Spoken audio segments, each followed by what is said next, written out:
For decades, England had been torn by religious strife. Catholics, once the dominant force in England, had been driven underground after the reign of Queen Elizabeth I. Under King James I, hope had flickered. He was expected to bring peace between Catholics and Protestants. But those hopes were quickly dashed. Robert Catesby, a devout Catholic from a noble family, had seen enough. For years, his people had suffered persecution. Catholic priests were hunted down, their faith criminalized.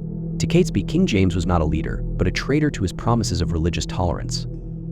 So he had a plan.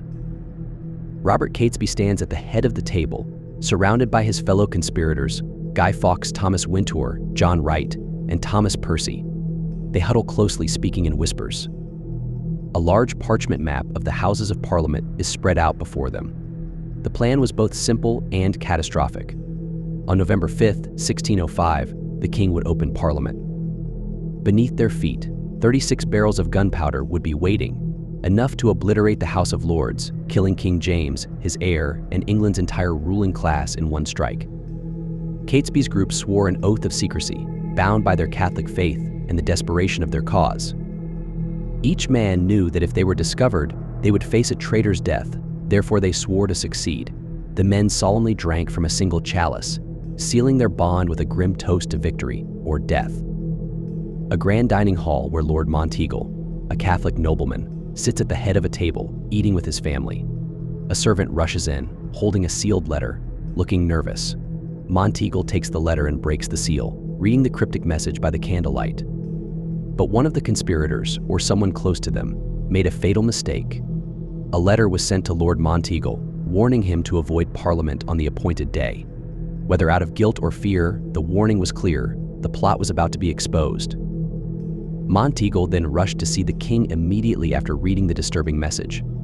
Soldiers on patrol were walking cautiously through the dark, narrow cellars of Westminster Palace. Their torches cast long, flickering shadows on the stone walls. One of them stops, bending down to pull back a canvas tarp. Underneath, barrels of gunpowder were discovered. Then the soldiers approached the cellar beneath the House of Lords. The conspirators' plan was teetering on the edge of collapse. The soldiers burst through the door of the cellar. Guy Fawkes was seen kneeling beside barrels of gunpowder. Fawkes attempts to light a fuse but is quickly overpowered. His hands are bound, and he is dragged out of the cellar. Guy Fawkes was arrested, but the hunt was only beginning. Soon, the rest of the plotters would be rounded up, one by one, as they attempted to flee across the country. The trial of the Gunpowder Plot conspirators began on January 27, 1606.